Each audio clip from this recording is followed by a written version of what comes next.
If your swing looks like this, two things can be happening. Number one, you just don't know better and you don't do the exercise the way it's intended to be executed. Number two, you're doing a variation because you maybe have lower back issues or some kind of pain or an injury that prohibits you from doing the swing the proper way. And so, believe it or not, even if you do the swing like this, you can still get a cardiovascular and conditioning effect.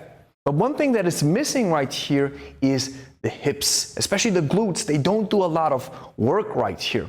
So Fit Pro Hawaii, he's a professional, and maybe he doesn't know better, or he's doing the swing intentionally like this. I'm not here to knock him. I like his content. So we're gonna revisit one of the most powerful exercises in this video, which is the swing. And I'm gonna show you what you have to look out for.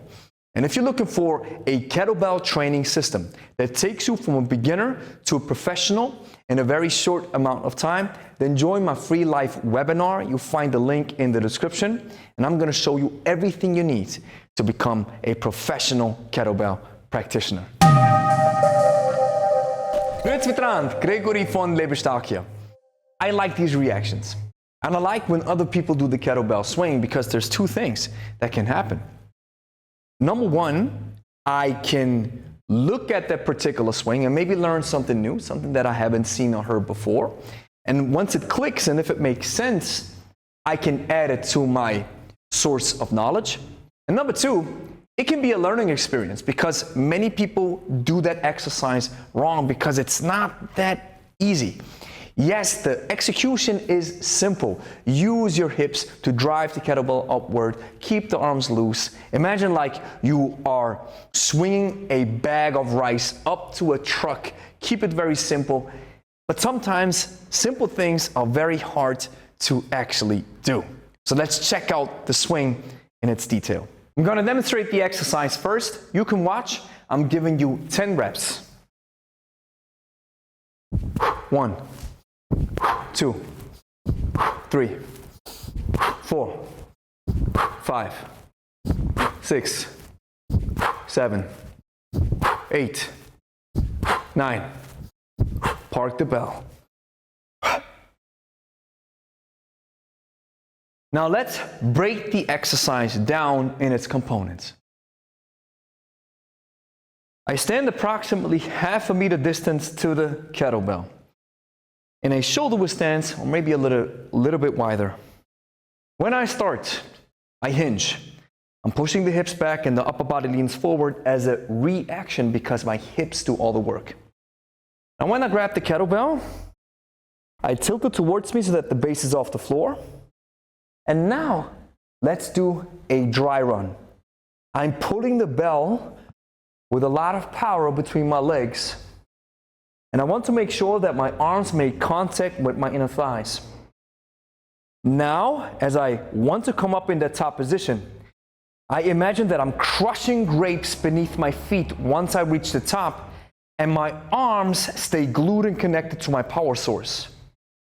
Once that movement, the extension, is finished, the bell starts flying.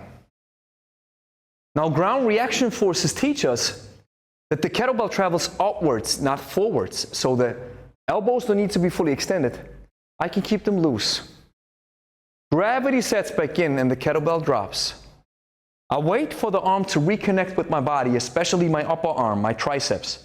And now my elbows connect. This is the final cue to engage back into the hinge. And this is proper timing. So now, with my arms fully reconnected to my power source, my upper body leans forward. I'm pushing the hips back to load the swing. And here it comes again. The breathing pattern.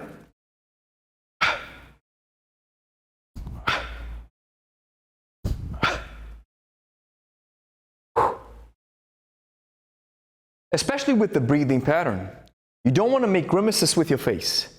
Don't use your muscles in your face or in the back of your neck. Keep everything loose because then the air can flow freely. When I exhale, it's a short exhale that comes from the bottom right here. And if my heart rate is not elevated too high, I can use the nose to inhale in the backswing to improve the quality of air that comes in. Once the swing gets a little bit taxing, I can then just focus on the exhale and use my mouth only to breathe. So with that in mind, let's revisit the exercise and watch. Think about all these cues that I've shared with you.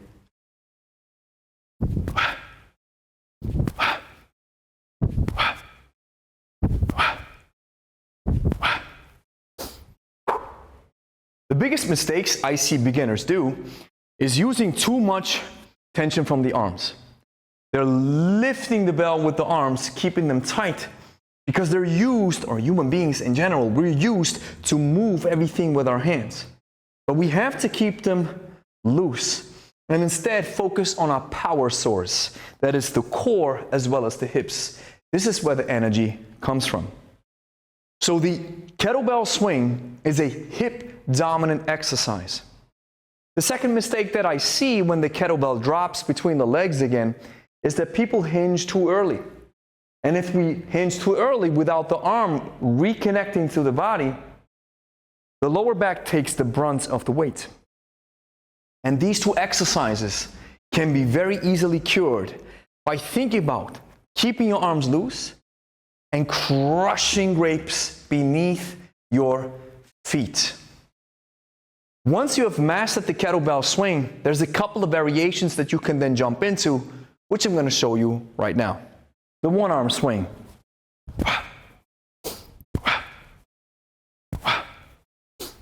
The pendulum.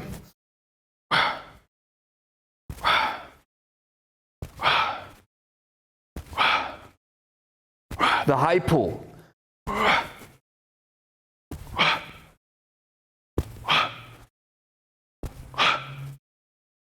The hand-to-hand.